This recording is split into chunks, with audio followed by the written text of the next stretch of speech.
Hello and welcome to this session on performance management in public enterprises, the case study of India's policy of Memorandum of Understanding, MOU.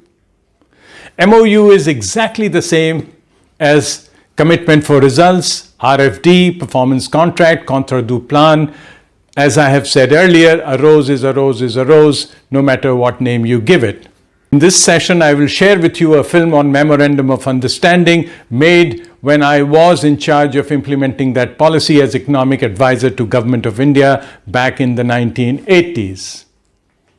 So briefly, the origin of this policy can be traced to the 1984 report of one Mr. Arjun Sen Gupta. This is a very famous report in 1984 when Mr. Rajiv Gandhi, one of the youngest prime ministers of India, he was barely 40 at that time, he wanted to reform the government, both the public enterprises as well as the government.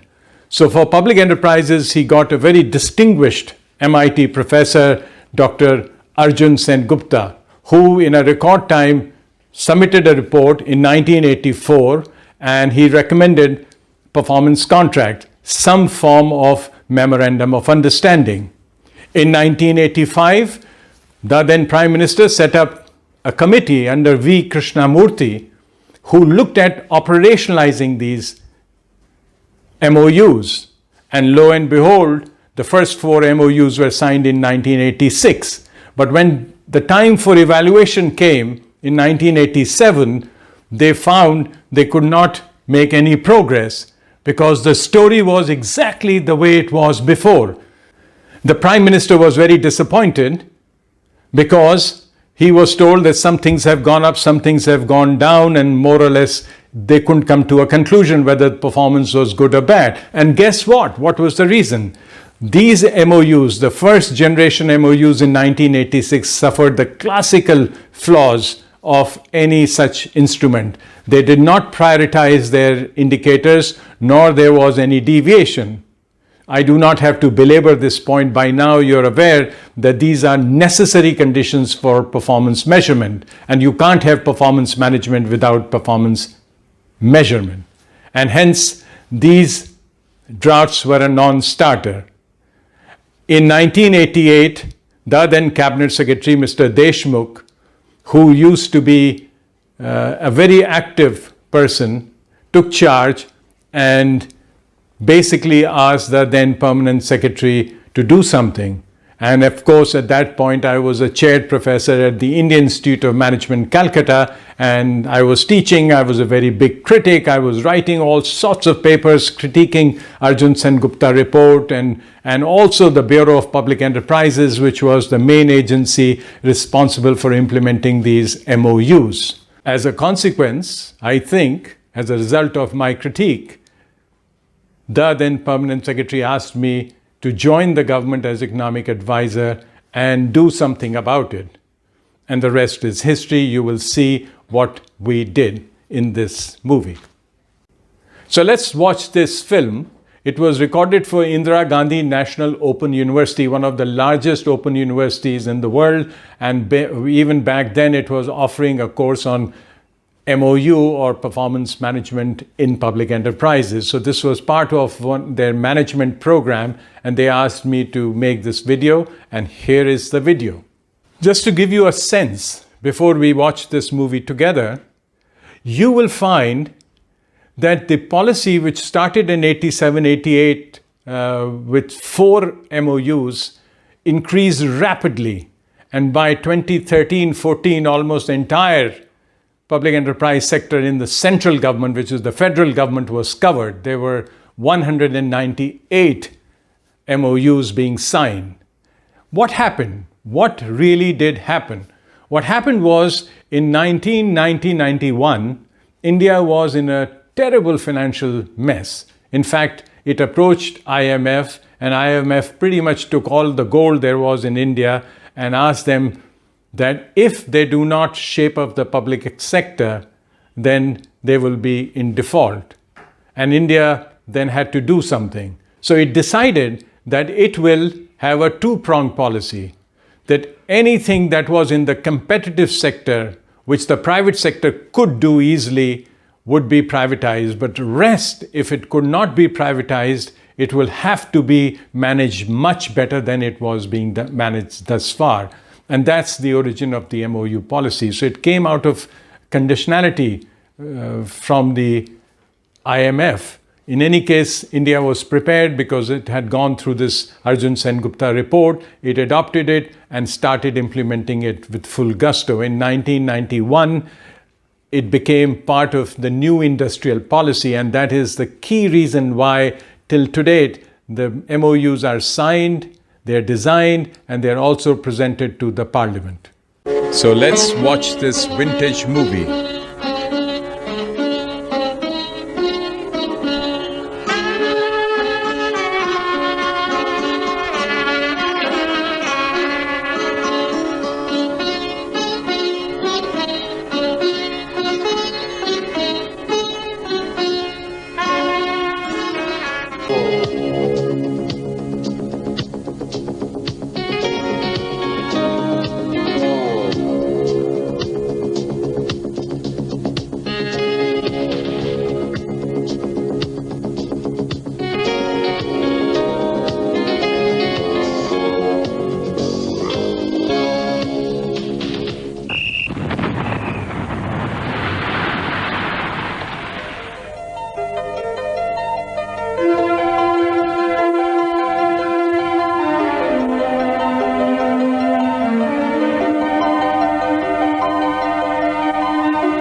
These are glimpses from a few public enterprises. It is clear that the Indian public sector contains a bewildering variety of enterprises. Further, the importance of the role played by these enterprises in the Indian economy is also beyond question. However, there is one factor which is common to all of them, and that is the perception by people that public enterprises in India have not delivered what was expected from them. In this program, we will examine a system that is being implemented to improve public enterprise performance in India. It is called MOU, the Memorandum of Understanding.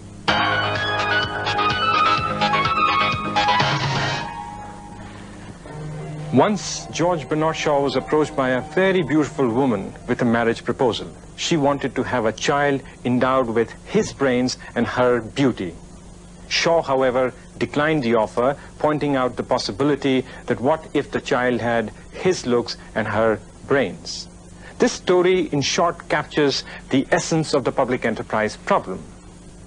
Public enterprises are hybrid institutions created to combine the strength of the private sector and the government. As you know, private sector is supposed to do things right. That is, they are supposed to do things effectively, efficiently, and innovatively. Even though they may not do the right things, government, on the other hand, is supposed to do the right things. For example, control prices, promote balanced regional development. By combining the strengths of the two sectors, it was expected that public enterprises will do the right things and will do them right. Unfortunately, this experiment in genetic engineering seems to have failed. There is a widespread perception all over the world that public enterprises have not delivered what was expected of them. As a response to this general perception, there has been a massive outpouring of literature on this subject. This literature can be divided into two broad categories. Most of this literature deals with what is called privatization. The other part of this literature deals with performance improvement. And MOU falls under this category of performance improvement approaches. The concept of MOU is very simple. It is supposed to be a freely negotiated document between government acting as the owner of the public enterprise and the public enterprise. Second, It is supposed to clearly specify the intentions, obligations, and mutual responsibilities of both parties to the MOU. Finally, MOUs make an attempt to move the management of public enterprises from management by controls and procedures to management by results or management by objectives. Another way of saying the same thing is they make an attempt to move the management of public enterprises from ex ante control to ex post controls.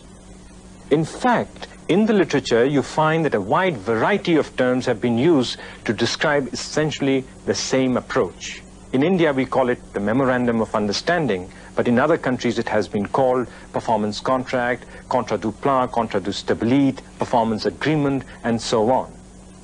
However, this need not confuse us, because finally there are only two broad approaches to MOUs. One, the French system, and the other, the signaling system. The French system started some 25 years back with the recommendation of the famous NORA report. Since then, it has been tried in a large number of countries, primarily in Francophone African countries and in some Latin American countries. Based on the experience of designing and implementing systems which were similar to the French model, a new system was introduced in Pakistan in the early 1980s. This system was called the signaling system. Since then, signaling system has been tried in many other countries, primarily in South Korea, Venezuela, and in some African countries. Our system in India is closer to the signaling system. To find out more about the origins of MOUs in India, we asked Mr. Suresh Kumar, who's Secretary, Department of Public Enterprises in Government of India, to tell us more about the origin of MOUs in India. The expression MOU, or Memorandum of Understanding, first appeared on the Indian scene in the year 1985 when Mr. Arjun Sen Gupta, in his report which he presented to the then Prime Minister about the public enterprises in India, brought up the concept of performance contracts in relation to autonomy and accountability of public enterprises in India. This system was being practiced in France for the last 20 years and was variously called contract planning or performance planning and so on and so forth. Mr. Arjun Sen Gupta gave it the term memorandum, gave it the name Memorandum of Understanding. The Government of India accepted the concept that in order to grant greater autonomy and at the same time greater accountability of public enterprise managers, it may be worthwhile to pursue this concept. And the first set of MOUs were discussed in great details by many public sector undertakings, namely SAIL, BHEL, and ONGC in the beginning. And the first drafts were signed sometime in the year 1987 for the period 88-89. However, at that stage, it was not very clear as to how to develop performance criteria and how to rate the performance against those criteria. The French system apparently did not go into a great depth in these cases. At that stage, we started looking for alternatives, and we came across the South Korean system, which is also known as the signaling system. A team led by myself visited South Korea in the year 1988, and we examined their system in certain depth. We came back and presented the report to the government, which was accepted, that we will have the contracts or the MOUs in India on the same lines as the South Koreans. The South Korean system was a little different from the French system in the sense that it led to a comprehensive score of performance which was based on a number of criteria which could be linked to various types of performance which a public sector undertaking is expected to perform by the owners, which is the government. We just heard from Mr. Suresh Kumar that this is not the first time that we have made an attempt to evaluate the performance of public enterprises. To find out more about the previous such attempts, we asked Mr. Ramaswamy R. Iyer, who was Member Secretary of the L.K. Jha Committee on Public Enterprises and has been involved with public enterprise policy for some time. Well, in a sense, we have not had any institutionalized system in the past for evaluating the performance of public enterprises. While they are set up for a wide range of objectives, by and large, we've gone by the conventional yardstick of financial profitability. Some attempts were made in the past to introduce certain other indicators. Sometime in 1980, I think the Bureau of Public Enterprises brought out a performance criterion model, but it was not a great improvement on the earlier situation. So in a sense, this is a new institution, a new experiment. Broadly, what it tries to do is to achieve clarity of objectives so that we know what we are going to measure performance by. It provides for agreement on objectives between the government and public enterprises and for the assignment of responsibilities to the two sides, the government and the public enterprises. It provides a basis for the evaluation of the performance. In short, is what the MOU exercise is all about. As we just heard from Mr. Ramaswamy R. Iyer, MOU is a fairly new concept in India. However, the problem it tries to deal with is not a new one. Different authors in different languages have tried to portray the same problem over and over again. Indeed, there is a growing consensus among the public enterprise experts that the basic problem of public enterprises happens to be that they are faced with multiple principals who have multiple objectives which are often conflicting. For instance, in India, public enterprises have to deal with the administrative ministry, which feels that it has a mandate to control public enterprise. They also have to deal with the finance ministry, the planning commission, the parliament, all of which feel that they have a mandate to supervise the public enterprise. This would not be a problem because in private sector, after all, we have thousands of shareholders. The difference between the private sector and the public sector is that whereas in the private sector, all the shareholders have the same objective, in the public sector, these shareholders have different objectives, which are often conflicting. This leads to a fuzziness of goals and objectives for the public enterprise management. They simply do not know what is expected of them. The purpose of the MOU is to clearly specify what are the objectives of the public enterprises and also what are the responsibilities of the government to enable the enterprises to fulfill these objectives. There is another problem with public enterprises, what we tend to call the not me syndrome. That is, that nobody wants to be held accountable for their performance. For instance, you go to Indian Airlines and tell them, why can't they do a better job?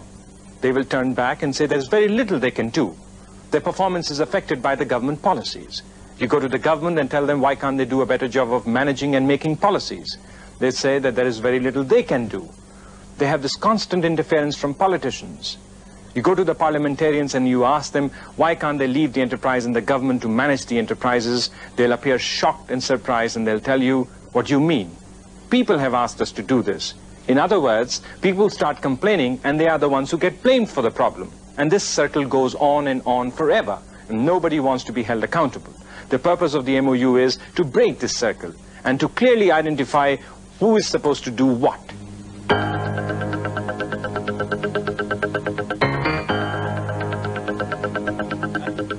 While all this might sound very conceptual to you, let me share some of the glimpses of the problems of public enterprises as seen by others.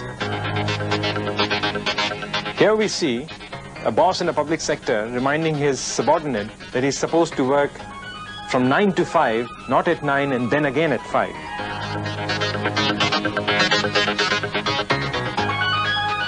Here we have a very wise person, obviously belonging to the private sector, who's telling his colleagues that to err is human, to make a career out of it is government.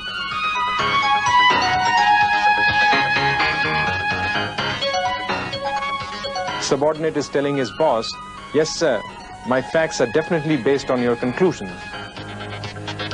Hopefully that completes our understanding of the problems of public enterprises. So far we have covered the concept of MOU, the origin of MOU, and the purpose of MOU. But before we go on to examine the design and the implementation of MOUs, let us look at the broad objectives of the MOU policy. The objective of the MOU policy is to simultaneously increase autonomy as well as accountability. This sounds simple, but this was not always so. For a long time in the literature, people believed that if you increased autonomy, it would be at the cost of accountability, and vice versa. However, there is an agreement now that they have to go hand in hand. To increase accountability, you must increase autonomy, and to increase autonomy, you must increase accountability, as long as by autonomy you mean autonomy for operations, and by accountability you mean accountability for results. Indeed, that is the crux of the MOU policy. To understand the design and implementation of MOUs, we need to start with a conceptual overview. All experts agree that an effective performance improvement system for public enterprises ought to consist of 3 subsystems. To be precise, we need a performance information system, a performance evaluation system, and a performance incentive system. However, a good performance information system doesn't mean that you have piles and piles of data on all public enterprises. In fact, what you need is timely and appropriate information on public enterprises to be able to design an effective performance improvement system. Once you have this information, the next step is to design a good performance evaluation system. That is, you should be able to evaluate the performance of public enterprises using a system. Finally, you may have all the information you want, you may have the most sophisticated evaluation system, but unless the people who are affected by it care, it's not going to lead to their performance improvement. For that purpose, what you need is an effective performance incentive system. While in this program we will discuss all aspects of a performance improvement system, our focus will be on the performance evaluation system, because that is central to designing an effective MOU system. The discussion on performance evaluation systems can be divided into 2 parts. One dealing with issues relating to criteria, that is, how to evaluate performance. The other relating to institutional arrangements, that is, who should evaluate performance. For performance improvement, both issues are equally important. Let us start by looking at how to evaluate performance. Performance evaluation in MOUs involves 4 steps.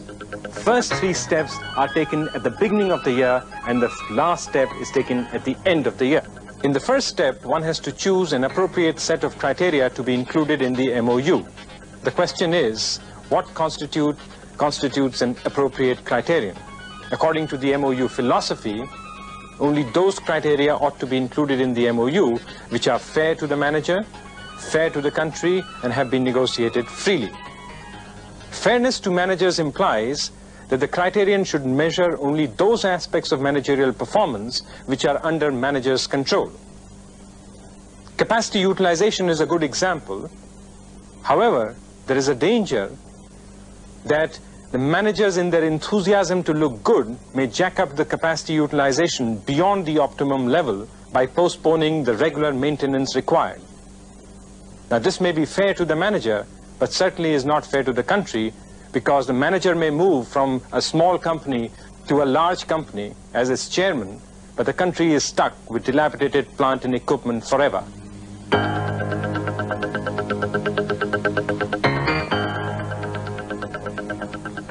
In step 2, we deal with criteria weight selection. Given a long list of things to do, the manager has to be told what are the relative priorities so he can allocate his time more effectively in achieving those priorities.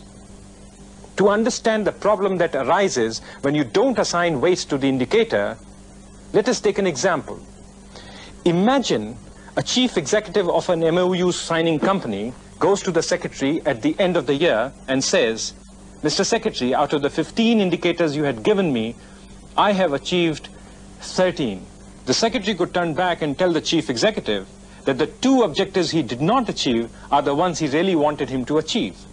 Now, this problem would have not arisen if both parties had agreed to the relative priorities at the beginning of the year. And that is the importance of having weights at the beginning of the year.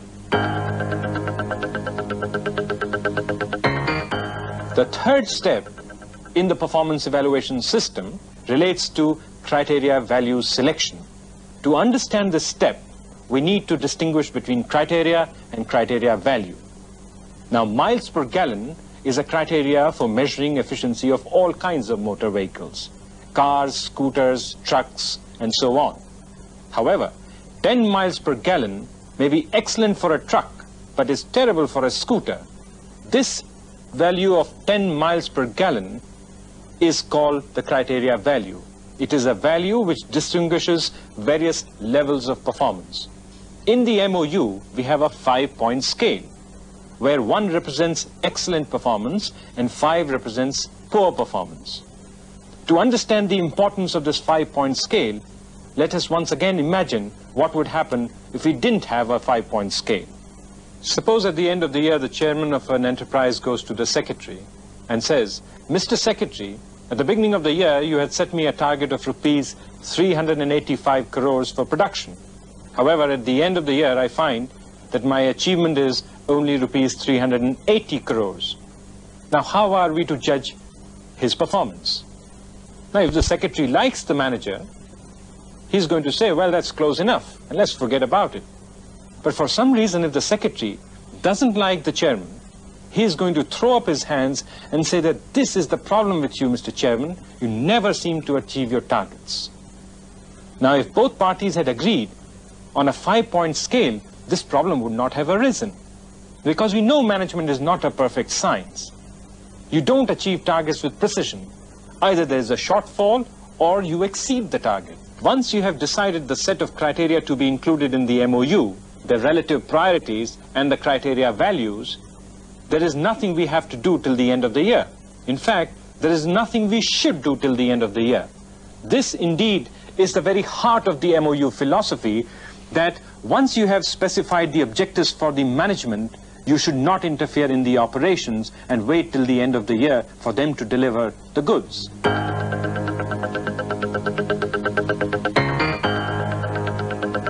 The fourth and the final step is taken at the end of the year. At the end of the year, we look at the achievements and compare them with the criteria values and determine the scores. For example, if we have the following 5-point scale, where 1 represents excellent performance and 5 poor performance, then we compare this scale with the actual achievements. If the management has achieved a production of 385 crores, then they get a score of 2. If they have achieved a production level of 366 crores, they get a score of 3. If their production is in between these two levels, then they get a score between 2 and 3. This is how we calculate the score for all the indicators included in the MOU. Once we have done that, we take a weighted average of all these indicators and arrive at a composite score. The value of this composite score will also lie between 1 and 5. If the management has done excellent on all fronts in the MOU, they will get a score of 1. But suppose they have done terrible on all fronts, they will get a score of 5. A mixed performance will get them a score somewhere in between 1 and 5. This concept of composite score is a very key concept in the MOU exercise. It measures the ability of the enterprise to meet its own commitment. It also allows us to compare and rank various enterprises according to the composite scores. While the commitments of the enterprises may be different, for example, the commitment of Air India and ONGC are very different, yet through this exercise, we are able to compare the ability to meet their respective commitments. So far, we have seen how the evaluation is done. In the next part of this series, we will see who does the evaluation, an equally important part of this MOU exercise.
Hello and welcome to the second part of this series on Memorandum of Understanding.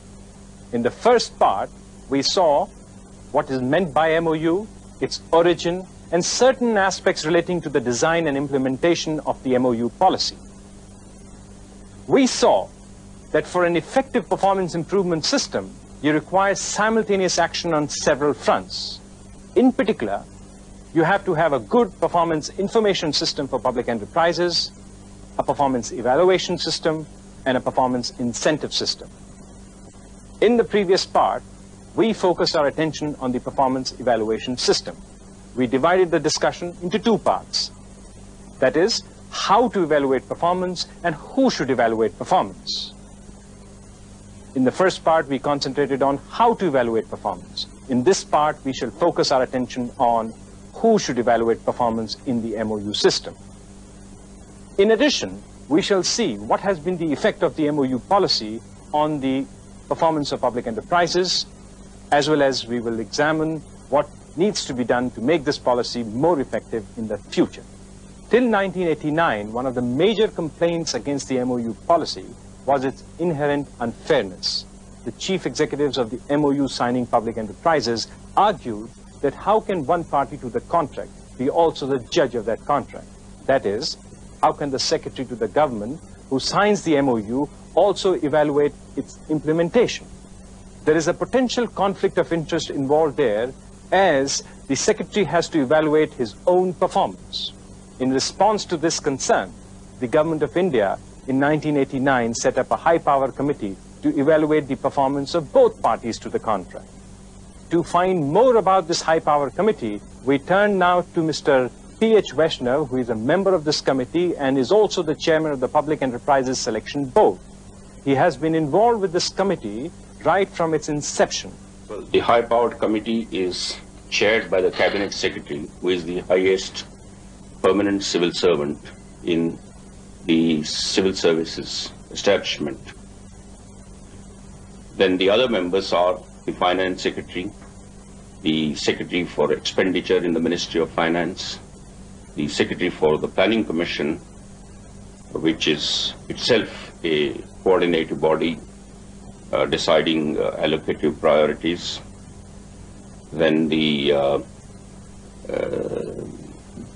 Secretary in charge of the Department of Public Enterprises in the Ministry of Program Implementation. He is also the chairman of the Bureau of Public Enterprises, and the chairman of the Bureau of Industrial Costs and Prices. Now, in addition to that, they have also decided to include the chairman of the Public Enterprises Selection Board.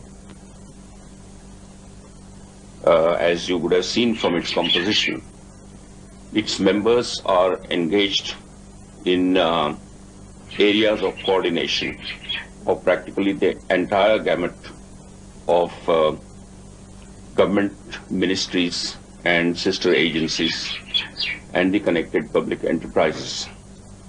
And therefore, they already have a certain overview, and this is of great assistance to individual public enterprises in their relation to ministries and the ministries in relation to their public enterprises, because there are many questions that a ministry has to refer to the Ministry of Finance, to the Planning Commission, and sometimes these go to the Cabinet also. Likewise, there are certain issues of policy, of pricing, of wage negotiations, and a host of other things that are not confined to one public enterprise or one ministry, but they cut across ministries. It is again in these areas that a high-powered committee can do a lot by way of providing a considered input into what should be done. And the third thing is that, again, these members, they are advisors to the Cabinet and the Cabinet Committee on Economic Affairs, to whom finally the major issues go for decision making. The association of the high-powered committee with the evaluatory exercise provides them, therefore, a means of giving a very informed advice to the Cabinet and to the Cabinet Committee on Economic Affairs. The high-powered committee suffers from two limitations. One is the time barrier. The members are all very busy people, and they cannot give as much time as would be required for a detailed evaluatory exercise. The other one is the expertise barrier, because depending on the enterprise, different expertise has to be brought to bear on this.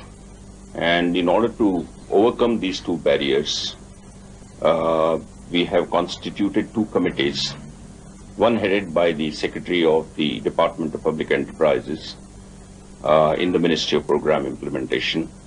Now, that committee consists of all the seconds in command to the members of the high-powered committee.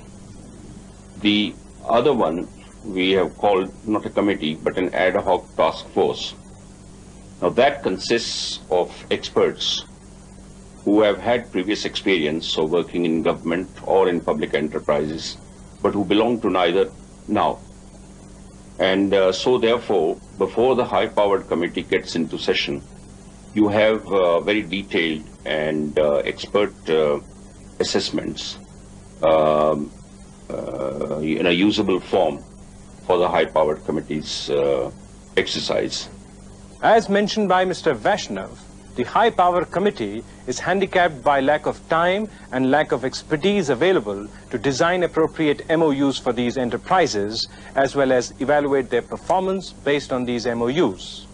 To overcome this time barrier as well as the expertise barrier, the government has set up two committees, the Permanent Task Force and the Ad Hoc Task Force.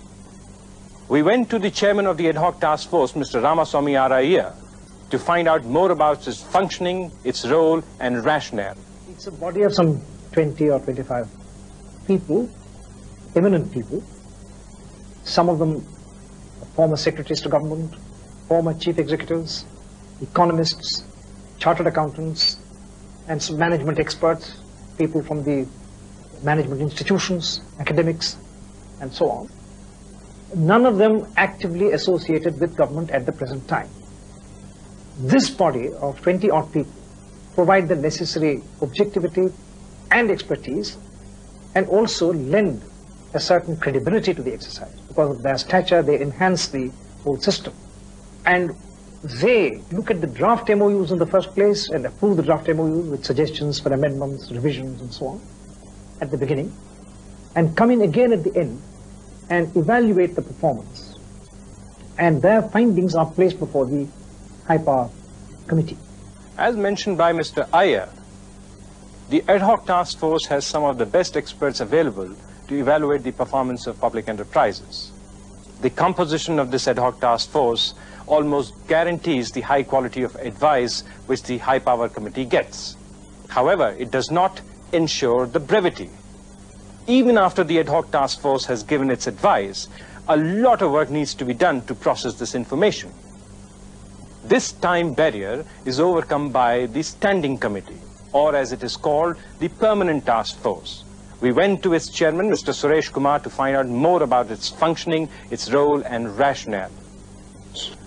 So we have instituted, or we have actually installed a permanent task force in the Bureau of Public Enterprises, where all these nodal ministries are represented at an operational level.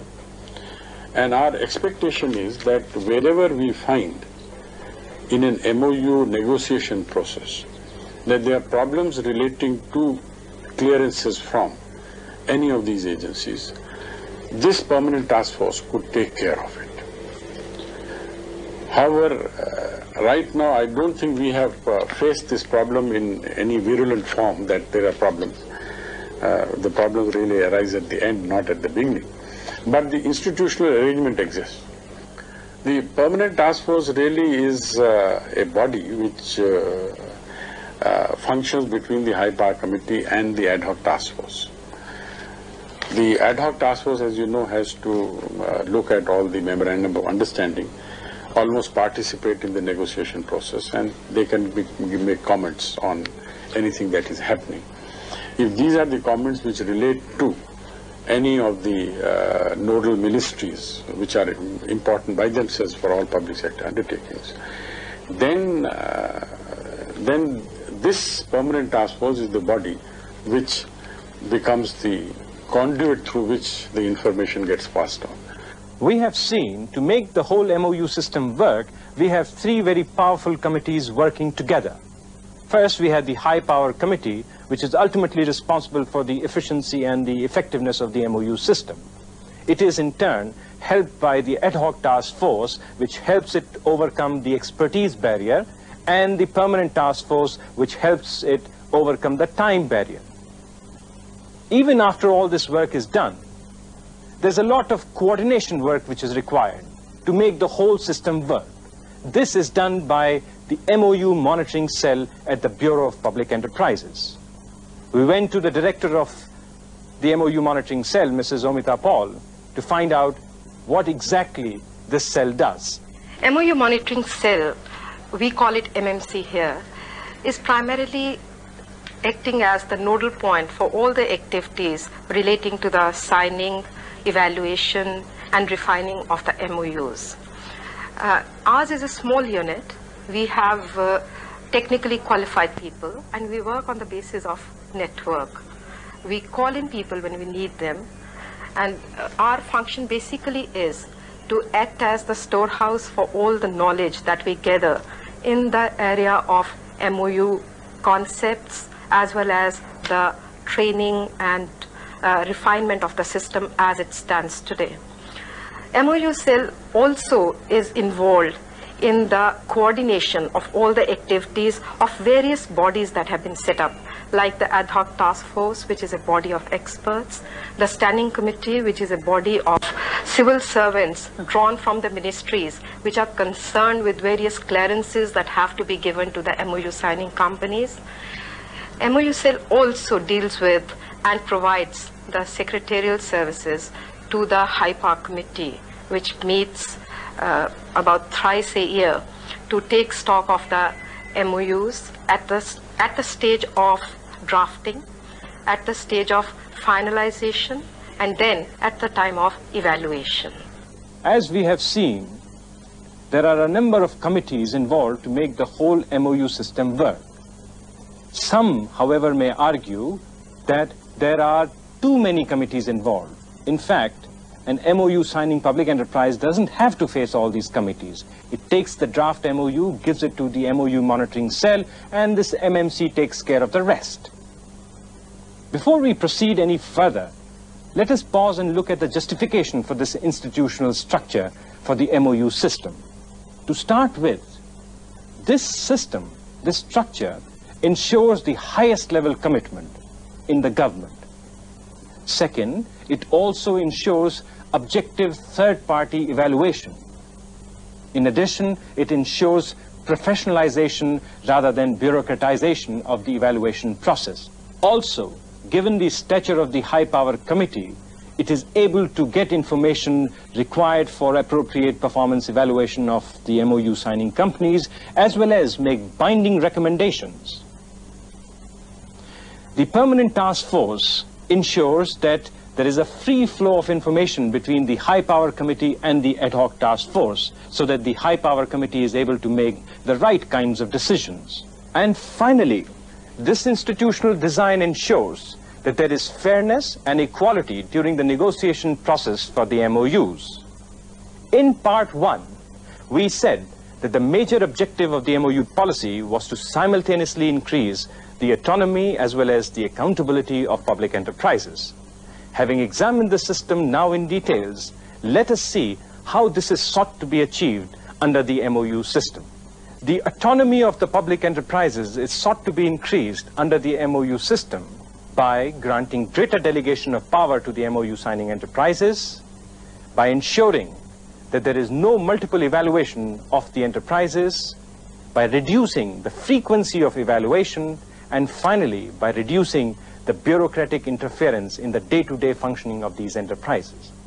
The accountability of public enterprises under the MOU system is sought to be increased by clear specification of performance criteria, by the comprehensiveness of the performance criteria. That is, now in the MOUs, we don't just have the quantitative aspects of public enterprise performance, we also tend to measure the qualitative aspects of public enterprise performance, such as the quality of service and customer satisfaction. In addition, accountability is also sought to be increased by attaching weights to these indicators so that the managers know what are the priorities. And finally, accountability is strengthened by choosing a 5-point scale so that performance can be evaluated objectively at the end of the year.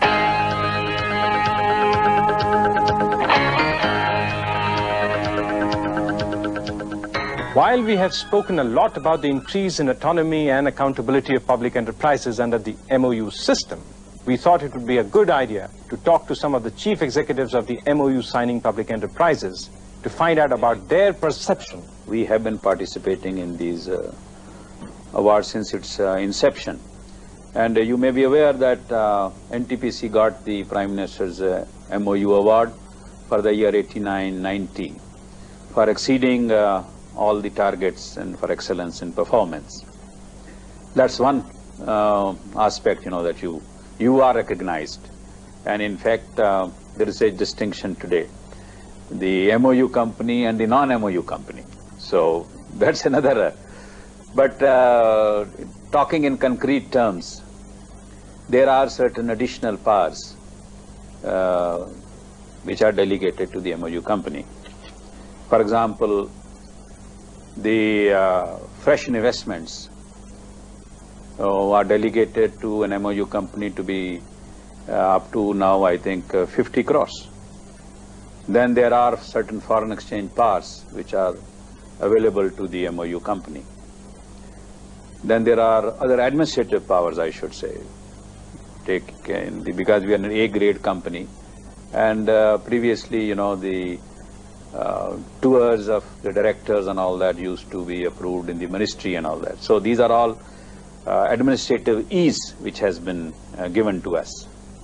But the main advantage, I should say, is that the monitoring which used to take place in various forums and various institutions is supposed to be now confined only to the MOU areas, and periodically it has to be reviewed. So the paperwork, the monitoring which was going on is now more purposeful, is more pointed. So these are some of the advantages, I think, which are taking place. And secondly, the government has also become aware that the responsibilities it has. Supposing a company requires the certain administrative clearances, certain sanctions, then they have to give those sanctions in time. Otherwise, that company will not be able to perform its target. So the obligations being known to both the parties is a positive step for the improvement of the functioning of the corporations. Well, the process really starts around 3 months before the start of the financial year, which is 1st of April in our country. So around December of the previous year, the Bureau of Public Enterprises sends intimation to both the administrative ministry and the public sector undertaking that they should prepare the MOU for the next year. Now, when this intimation comes to us in our company, we constitute a multidisciplinary task force, a group consisting of representatives of various functions, the finance, the planning, the personnel, and the various business sectors, to jointly work out the various criteria, their weights, their values, which means the targets for each criteria. The values are in fact derived from the revenue and the capital budget. Now, these criteria, their weight, their values are discussed with the top management, which means the chairman and directors have their total commitment to it, and then these are forwarded in the form of a draft MOU to the administrative ministry, in our case the Department of Heavy Industry presently. Then we have detailed discussions with the ministry on the various criteria, the weights, the values, but the more important thing apart from the criteria and their weights is the criterion values, which means the targets, whether the targets are soft or they are hard. So we have to prove that the criterion value, we want to put a criterion value at number 1, then we have to justify that it is really deserves an excellent type of a rating, which means that the target is really very tough and very challenging. Now this is finished. Once this exercise is finished, there is an agreement, then the MOU is signed at the beginning of the year between the chief executive and the secretary of the administrative ministry, and then the process starts. Then during the middle of the year, there has to be a review of the MOU. In BHEL, we have a mechanism in which there is a monthly review meeting of the management committee. The management committee consists of the chairman, the director, the executive directors, and it meets every month as per a predetermined calendar of discussions. It discusses all the MOU targets in static areas as well as the dynamic indicators. What we ought to do in the area of corporate planning, human resource development, research and development, project implementation, so that the MOU is not forgotten. Not that after the MOU has been signed, we forget till the end of the year. Then comes the end of the year. At the end of the year, there is an evaluation against the targets. This is after the end of the year, we know as per the performance report of the company what has been our actual achievement against the various targets. Now, the MOU calculation procedure is quite simple. We have to see what is the actual performance, and depending upon the target, whether it was a 2 or 1, we calculate a score, a raw score, what is called as a raw score for that particular criterion. Now that raw score is multiplied by the criterion value, and we get a composite score. And that composite score for all the criterion together becomes the composite score for the company. The composite score for the company is really a clear indicator of how far the company has been able to meet its own commitments, which it is specified at the beginning of the year after discussions with the ministry in the MOU. So the composite score is a true indicator of the capability of an organization to meet its own commitments as per MOU. Our biggest challenge in the last 1.5 years has been to convince and persuade people that we are here with very good intentions, that we are here to play a win-win game. MOU is a new system. It's a system which has come into being after a great deal of experimentation all over the world and after due indigenization. It's not a model which has been lifted lock, stock and barrel and tried to be used in this country. But we have done a lot of indigenization. So in the Indian conditions, we found that a law may become very difficult to operate because we have a variety of highly diversified and different types of public sector undertakings, each one of them having different requirements. And therefore we thought that the negotiation process, which will be custom made for a public sector and its administrative ministry, like the French system, would probably be more appropriate in our case rather than following the legal system of the South Koreans. At the same time, we looked at the Pakistani system, where we discovered that they had chosen only such companies which were in similar areas of operations. They had picked up only manufacturing companies, and therefore they had prescribed a set of criteria for evaluation which was same for all the companies. This we could not do in our case because Air India's requirements would be different from Bharat Heavy Electricals or the Indian Oil Corporation. Therefore, we had to be different from the Pakistani system, which allowed for only one type of company to be put under the system. And it is of course different from the French system, where the distinction between good performance from bad was never made. They had single targets instead of having a range of targets to look at. And they also did not, they concentrated more on financial indicators rather than a comprehensive performance and a set of comprehensive performance indicators. While no management system can be perfected overnight, there are all indications that the MOUs have made a very promising start here in India. An MOU is a very good instrument. And the experience of this year would probably make them recognize that for all that they asked and was not given to them last year, it didn't matter. They performed very well, because I have got companies who got scores which was 1 out of 1. And I think 12 companies out of 18 are between 1 and 2. So really speaking, even if the government didn't perform, then what they were asking was incorrect. But if government performed, then this is what they were expecting anyway. So both ways, I think they have succeeded.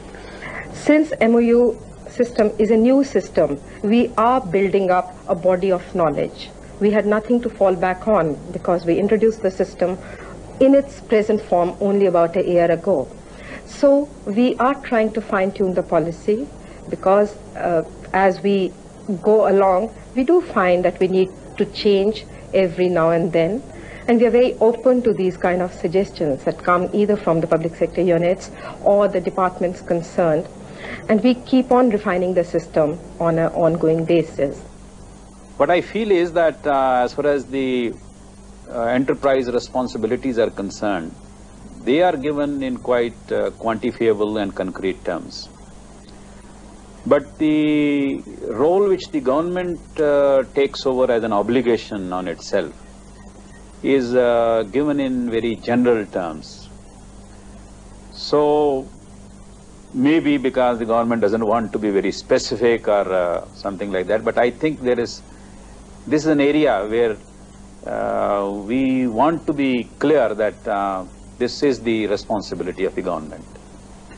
Secondly, we have seen that government agrees sometimes under the MOU to delegate more powers, and it does take time for the actual delegation orders to be issued. It takes sometimes 5 months, 6 months. So some part of the year which is under an MOU goes without the delegated powers being given. So the suggestion is that the day the MOU is signed, that should be the day we should take it that the powers are delegated. So that's another. Thirdly, which we feel is that, of course, this winning of an award is very well. I mean, you feel very elated. But in concrete terms, in financial terms, there should be some recognition. That means there must be a financial award also, which should go along with the fact that somebody has exceeded the target. We are trying to change a hierarchical system of relationship between the government and the public sector undertaking to one of contract between equals. It is not very easy for civil service to accept this position. It is equally not easy for the public enterprise managers to accept this position. In fact, it is my view that we should get the civil servants at the younger stage, catch them up in the IAS training school itself, to tell them the changed environment so far as the economy of the country is concerned and the kind of roles they will be expected to play. They would not be expected to play the roles of collectors and behave like collectors when dealing with public sector, but more as partners. But I think the messages are going home.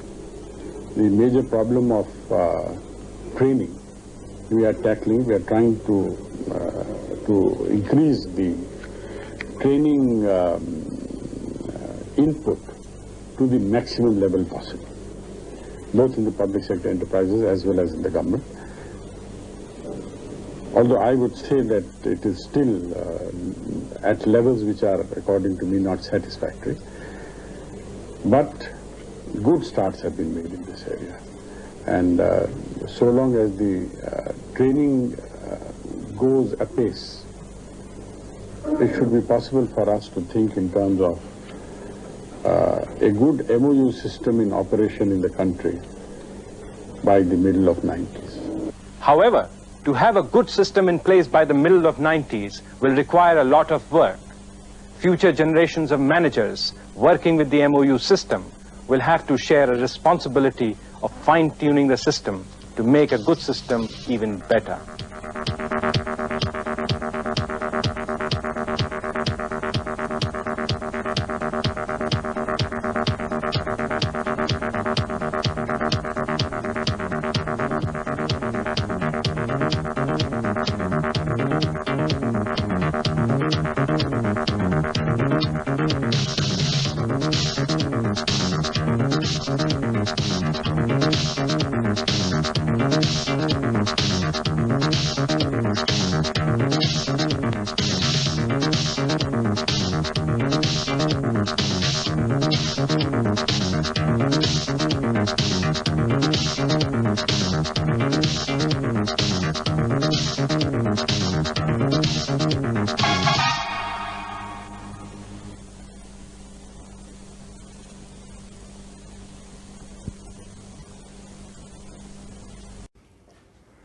So there you have it. You've seen this video, and I'm sure you see great similarities between this video and CFR policy even today. But good principles of management are transcendental over time and over sectors. They do not change because they're based on common sense and they are tried and tested. So as I said, this policy has been implemented since 1989. And its impact on the Indian economy has been tremendous. If you take the public sector as a whole, no matter which criteria you use, it has done a phenomenal job. Whether it is the contribution to the exchequer, whether it is the dividend payments by the public enterprises as a whole, whether it is the net worth of the public enterprises or the turnover, the growth has been impressive. In fact, the best evidence is that in India, as you know, there is a federal structure and there is a there are state governments. So this policy was implemented in the central government public enterprises, whereas the state governments did not adopt. Recently, the Planning Commission, the then Planning Commission before 2014, now it is called the Niti Aayog, did a study for 10 years, going back from 2012 backwards to 2002. And they found that in this 10-year period, the profit of the central government public enterprises in India increased at the rate of 14% compounded annual growth. Whereas for the state governments which did not have the MOU system, there was a net loss of minus 17% in this time period. So therefore, there is a gap in performance between the enterprises which were subject to the MOU and the ones which were not of 31%. That is significant by any standard. Now, how did this happen? Clearly, of course, what gets measured gets done. In India, they allotted about 50% of the marks, of the total marks, weights to financial performance. And they simplified it. And the rest of the things, non-financial performance and even non-commercial performance was measured, was given 50%. So that was one thing that clearly measuring performance was a very big factor. But more importantly, you heard in this video, there were some chief executives which argued that they wish there was some other incentive other than the prestige of being the top performer. After 6-7 years of operation, the government of India agreed to that suggestion that was being made by Mr. Singh in the video, and they linked bonuses to their performance, in fact, to the profit that they were making. And that really made a huge difference. That charged up these enterprises, put the tiger in their belly, and they started performing like never before. So it was clear measurement, good performance evaluation, combined with incentive system, which explains this phenomenal growth. Now the system has obviously gone through changes, and not some for the good, some not so good. And that is there for every system. Systems do get changed, and one has to therefore reinvent, reimagine, and always refurbish the system from time to time to keep a good thing going good. Now, before I end, I also want to share, around that time, we held an international conference where we invited some of the leading experts, including Professor Jones, who is arguably the world's leading expert on public enterprise matters, and he was, to be transparent, my guru, my PhD advisor at Boston University. We invited everybody. At that point, the Koreans were doing a great job and Pakistan was doing a great job, and it was my duty to interview them on the national television. And I want to share that interview because it has some insights and you will see for yourself. So here is that interview.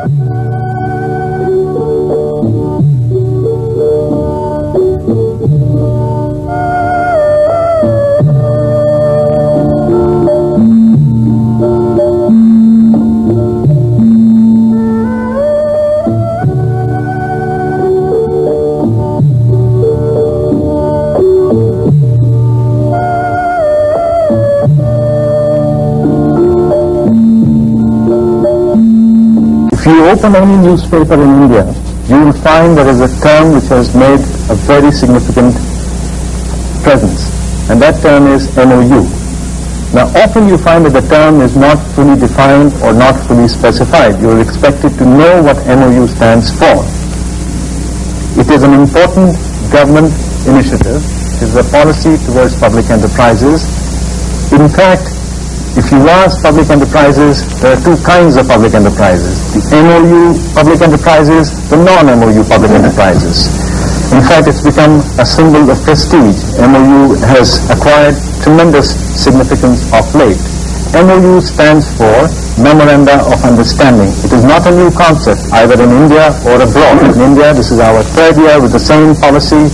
Abroad, of course, it's been there for a very long time, starting some 20 years back in France with a report by one Mr. Simon Nora.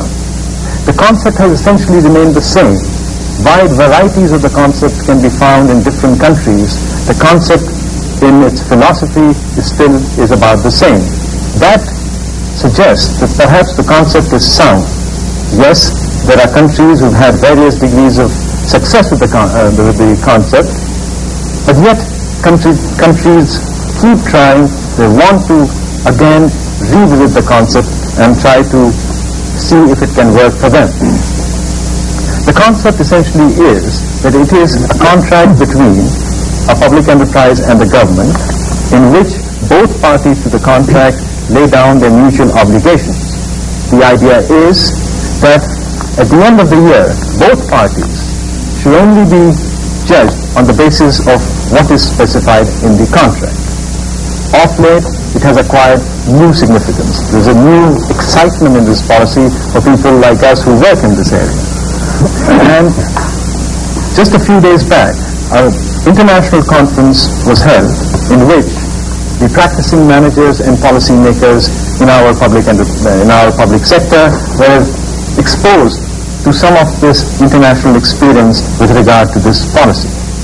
The conference was organized jointly by the Bureau of Public Enterprise and the Indian Institute of Management, Calcutta, and was held in Delhi. In that conference, as I mentioned, besides our practicing managers and policy makers, we had some foreign delegates. The purpose of this program is to find out from our visiting friends from abroad about this policy. What is their experience? What do they feel about our policy? And see what we can learn about ourselves in this regard. We have a panel here, a very distinguished panel. This is for the first time that a conference like this took place, and we were able to put together such a panel. I will start introducing. On my left is Professor Jones. Professor Leroy P. Jones is from Boston University, where he's the director of the Public Enterprise Program and has had extensive experience in implementing systems which are similar to our MOU policy, which we are trying over here. Then we have Professor Ravi Ramamurthy, who has been involved with similar policies. Professor Ravi Ramamurthy is from Northeastern University. He finished his PhD from Harvard University and has been a visiting faculty at Harvard University. Then we have Mr. Istiqbal Mehdi, who is from Pakistan, where he has been associated with a similar policy for a very long time. Then we have Professor Sewell Kwok, who is from South Korea. And then we have Dr. Dae-hee Song, again from South Korea, who's from the Korean Development Institute. And then, of course, we have here Mr. Suresh Kumar, who's Director General and Additional Secretary to Government of India in Bureau of Public Enterprises. So you can imagine we have a very high-powered panel, and it is full of professors, and you always have this problem when you have professors, that how do you say what you want to say in a very short time? The format of this program does not allow us to give individual lectures, which we would like to, for maybe 3 or 4 months on the subject, and therefore I would start immediately further lectures that I think I've been doing. I'll start with Professor Jones, and I'd like to go immediately to the topic and ask Professor Jones that put this policy in perspective for us, Professor Jones. What do you think, since you've been associated with so many countries which have gone through similar policies, give us some sense of what this policy is, how it fits into the public enterprise policy in general.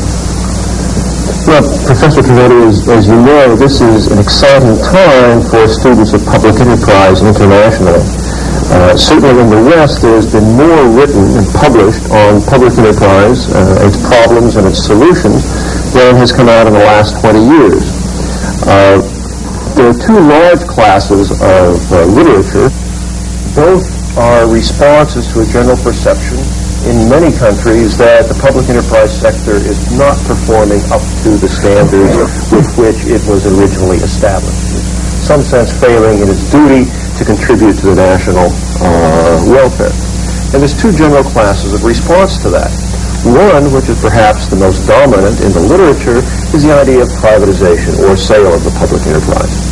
The other class of response is the one which is represented by the MOU strategy and by the strategies the other countries represented here will be talking about, which is to find a way of improving the performance of the existing public enterprises, bringing them to a standard of performance which was the hope of their inception. Some countries, of course, are pursuing both strategies, but I think it's useful to think of these 2 polar strategies as ways of dealing with the problem. As you said initially, the performance improvement based upon a management by objectives philosophy is what we're dealing with here. The idea is to trade off between increased response-making managers increasingly responsible for the results of their operation in return for increasing autonomy in pursuing those results. And there's therefore a 2-part contract. There's a delegation, an agreement by the government and the enterprise that these are the particular, specific, clear, precise, quantifiable, measurable goals which the enterprise will pursue in a particular year. And it's worth reflecting on why that's so important. The private enterprise has a very clear objective. They know what they're supposed to do, which is to make profit. Now or in the future, it's very clear. And the public enterprise, on the other hand, they're supposed to do this good thing and that's a good thing, and pretty soon we have a long list of good things they should do, and they end up pursuing no objective. It's sort of as though, useful to think of, imagine if you will a soccer football game, a football match, a soccer match for the Americans, in which you take away the goals. You now no longer have the goalposts. You've got the same players. What's going to happen in a soccer football game? Well, initially people will play very much the same way, but there'll be no penalty for showboating, for showing off your own individual skills. There'll be no return to teamwork.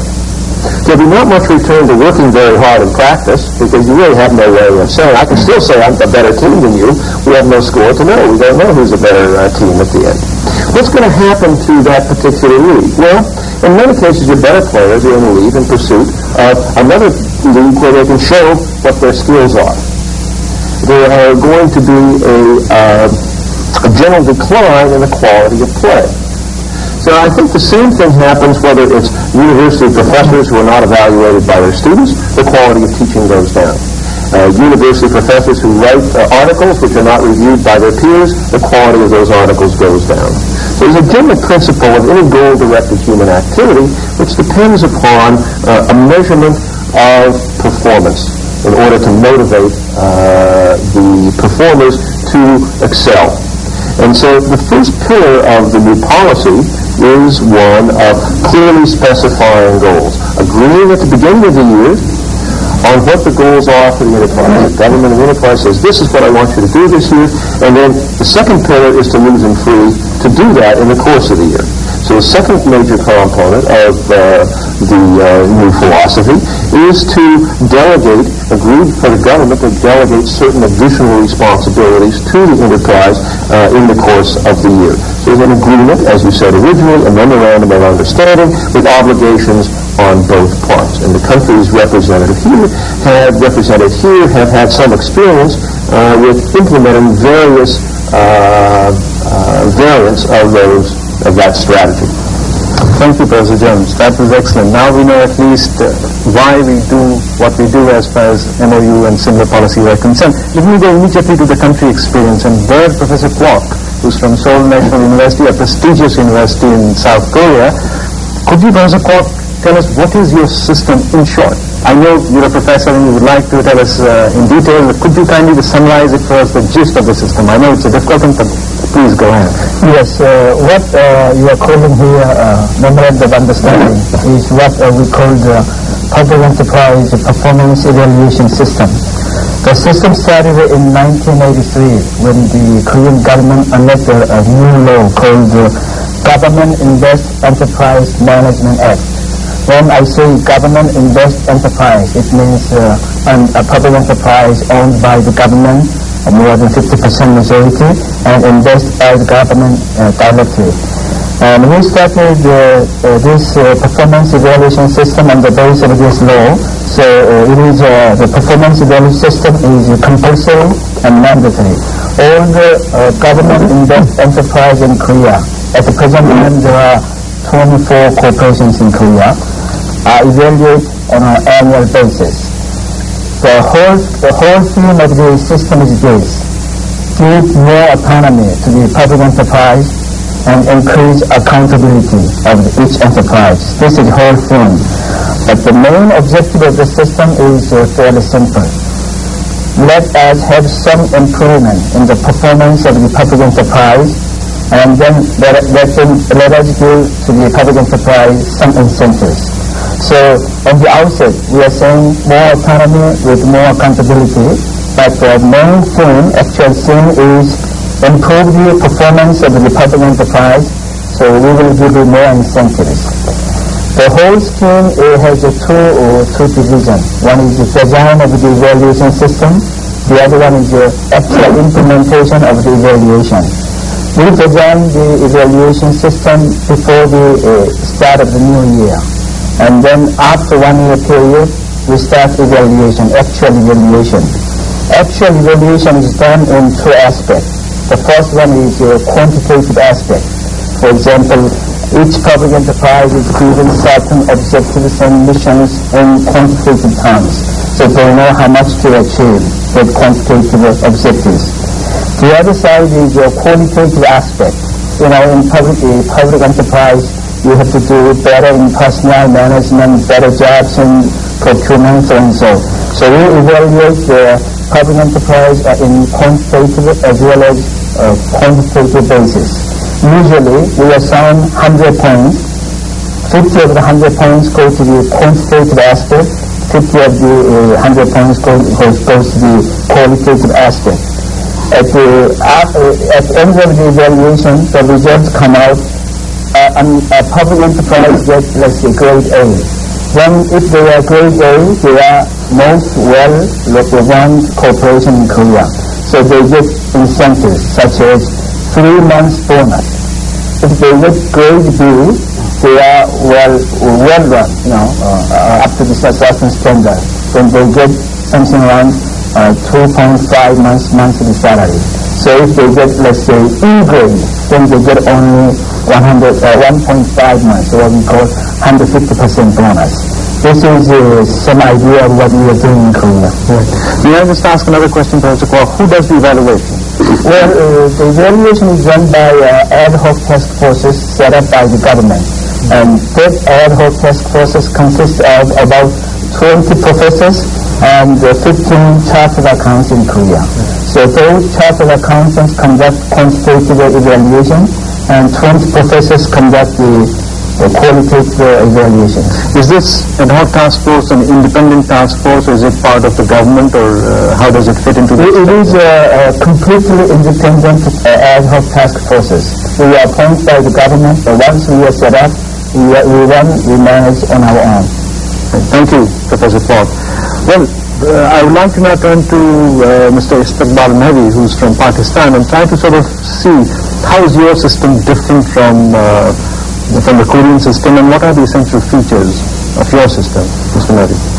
So Trivedi, this is a very interesting element that we have tried to achieve the same objective of improving the operational efficiency of public enterprises. But the route which we have taken in Pakistan is slightly different. And the basic features of the system which we have set up is that at the beginning of the year, we are setting up and negotiating targets with the chief executive of our public enterprise managers. We negotiate what are the targets which the unit is going to achieve during the course of the year, whether it is going to be in terms of profitability or it's going to be in terms of indigenization or so on. During the course of the year, we monitor the performance of those units against the targets. At the end of the year, there is a detailed examination of the performance of the enterprises takes place. There is a diagnostic report which is prepared, in which we try to look into the real efficiency of the performance of the managers. We try to diagnose what has been the actual performance, what have been the weaknesses, and what were the strong points of the managers. Based on this examination, we grade the units in one of the 5 categories, A, B, C, D, and E. A is referring to an excellent performance, just like in Korea, B, very good, and C, good, and so on and so forth. Each grade is linked with a performance bonus. Now, there is in the beginning of my presentation, I said that there is a difference in the route of Pakistan and South Korea. The route is essentially that we are negotiating the targets with the enterprises with the assistance of a professional body which is called Expert Advisory Cell, which is a semi-autonomous body linked with the Ministry of Production. The second element, which is slightly different from Korea, is that Korea is covering a wide range of activities, which is 25 government-sponsored corporations, in which there are various activities like banks, like utilities, like manufacturing, whereas we have confined ourselves only at present to the large manufacturing sector. And these are the two basic difference. And because of this difference, that in Korea they are covering a very large area which is in the domain of the various administrative ministries, so they have a legal cover to the system which they have introduced. Whereas in Pakistan this need was not felt because all the large manufacturing sector happens to be under one administrative ministry. Thank you, Mr. Reddy. That's very interesting, because what I'm getting is that both of you are following a similar approach in the sense that now you've moved from, as Professor Jones mentioned a moment back, from controlling by procedures to controlling by results. It seems that both of you have a professional body of people who are evaluating, who seem to be more objective, seem to be outside the usual machinery of the government, or at least they have an independence which is recognized, and they have some credibility. And so while you have some similar features, yet you have your own distinctive things which have worked in your two countries. And that brings me immediately to Mr. Kumar, who is, as you know, as I mentioned earlier, in charge of this policy here in India. Mr. Kumar, if I may ask you, so what has been our experience, and how do you relate to what our friends from the other places have said? Well, Prabhu, as you mentioned right in the beginning, the Indian experience really started about 2 years ago. In fact, it was Arjun Sen Gupta in his report in 1984, which was accepted by government in 1985, that the French concept of MOU was actually adopted as a government policy in this country. And we really started with the task of working out the details. Now, actually, our task was to draw up these MOUs, and 2 or 3 companies were selected. But obviously the focus in their case was as to what to put into these MOUs. And I think initially how they will be and who will evaluate them was a problem which was kept a little in the back of everyone's mind. This particular reform took place last year, when we came to the conclusion that it is not enough that you know what is to be inside the document which is agreed to between the 2 parties to the contract or understanding, but also who is going to evaluate, how, and the system should be credible. And it is for this reason that we started looking for the system outside as to how these problems were tackled in other countries. And we did make desk examination of the Pakistani system, although we would have liked to visit. We were at that stage, but we went to Korea and had a look at their system. And we found that it was possible to adopt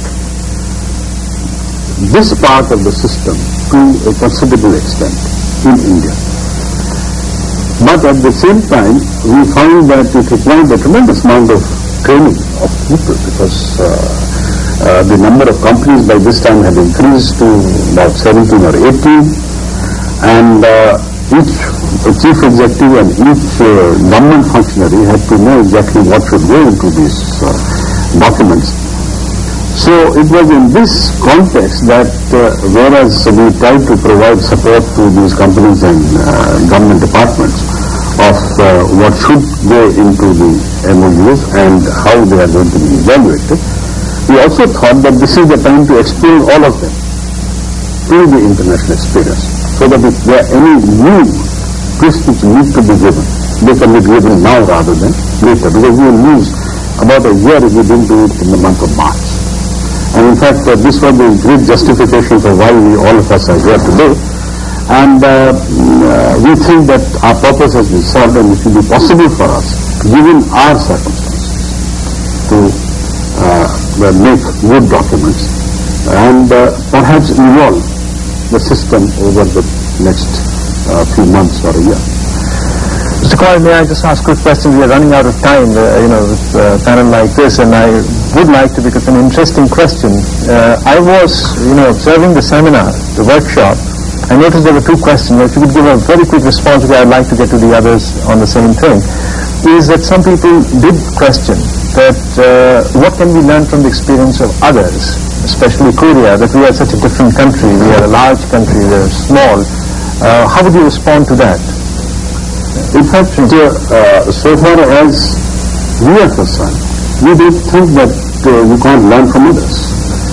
If there are good features in the systems adopted by others, it should be possible for us to adopt them.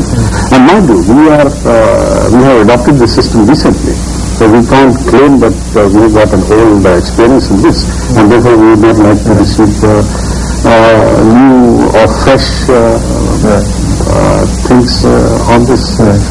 So we consider that to learn from the experience of others would be a good thing in our view. Of course, questions have been raised that whether the problems in these countries are similar to ours because of the magnitudes involved.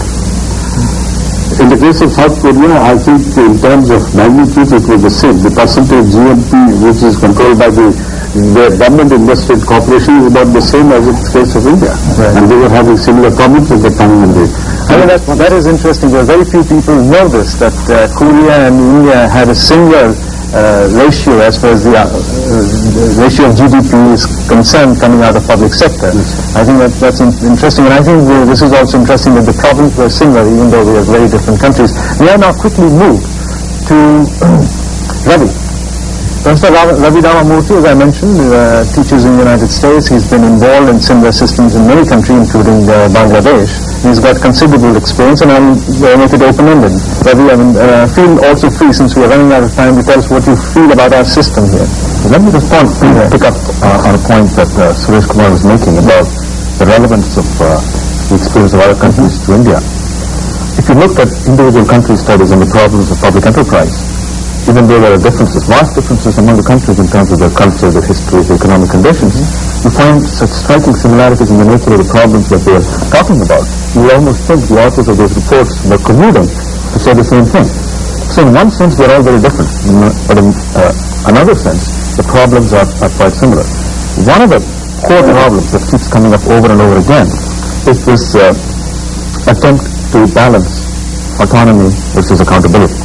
I think the problem itself for a long time was not framed properly. It was viewed as striking a balance between the two. That is, if you have more accountability, by definition you must have less autonomy. We now realize that is really not the case, and we can have more of both. Provided by accountability, we mean accountability for results. And by autonomy, we mean autonomy for operational matters, and not the other way around. We certainly don't want to give managers autonomy to decide goals and broad policies. And we don't want to hold them accountable too much for just the procedures. So once you're clear about that, you find it's possible to have more of both. There is, however, one big problem. That explains why it has taken countries 30 years to start to do some of these innovations that we're talking about. And that is, it's much easier to change the amount of managerial autonomy that public enterprises enjoy, and far more difficult to increase their accountability for results. There are a host of problems that we face in the process. There are technical problems and there are institutional problems. One of the key institutional problems I will mention is the problem of asymmetry in expertise and information between the government and the enterprises. And it's interesting that in all of the countries attempting to solve this problem, that is one of the things we're most concerned about. How can we build on the part of the government the expertise to conduct this so that we can actually hold them accountable for results? What are your impressions? Since you've come, you're based in the United States, you've come here, you work for the public sector here, you have worked for the government here in the Planning Commission, I know, and you're teaching there and involved with so many countries. What is your impression coming back? Well, I know we're running out of time. I used to work in the public sector about 15 years ago, soon after I got my MBA. And since then I've been following events in the public sector in India and in other countries. I think this is perhaps one of the most significant developments that I have seen taking place in the management of the Indian public sector. They've gone beyond the point of rhetoric, beyond the point of non-solutions, such as blaming managers for the problem, or blaming politicians for the problem, or simply trying to reorganize everybody and hope that somehow the problems will get solved. We are trying to do something that's innovative, constructive, creative, and we're building on the experience of other countries. It is in this manner that the private sector develop new management systems and tools for managing new management problems. Public sector has a different kind of problem. You can't take any solutions in the private sector and just transplant it to the public sector. We need to experiment. Countries are starting to do it, and I'm extremely hopeful and optimistic about where this is going to lead us. Well, thank you very much. That makes us feel real good. But before we run out of time totally, we've said it several times, I would like to ask Dr. Dehi Song, who's a researcher, who does research on this, who has provided the intellectual foundation for the Korean system, to tell us briefly, and this has to be brief, that what has been the result of the system in Korea? Well, the impact of Korean performance evaluation system could be explained in three different ways. First, the number of deficit-making public enterprise has been decreased substantially. Before the system introduced, about 20% of Korean public enterprise generate deficit, become a burden to the country. But after we introduced the performance evaluation system, 3 years later, none of the Korean public enterprise generate deficit, all make profit. And second, the cost of production has been substantially decreased. We checked since we introduced the system, each year the reduction of the cost, we found about 5% of the cost has been reduced. It's amount to about $1 billion per each year. And thirdly, public opinion has been changed, positively changed. In the past, the public opinion appeared in the newspaper. So there you go. You've seen the interview. Now you've got a good idea that this policy in India was well studied. We looked at all the experiences and then came up with our version. And that is the moral of the story, that one need not copy the institutional aspects, but the concepts have to be the same, have to be robust. It's not about copying the institutional aspects. Different countries do it differently, whatever suits them, but you've got to have the same methodology. And that is the essence of good performance management. Thank you for watching and hope to see you next time.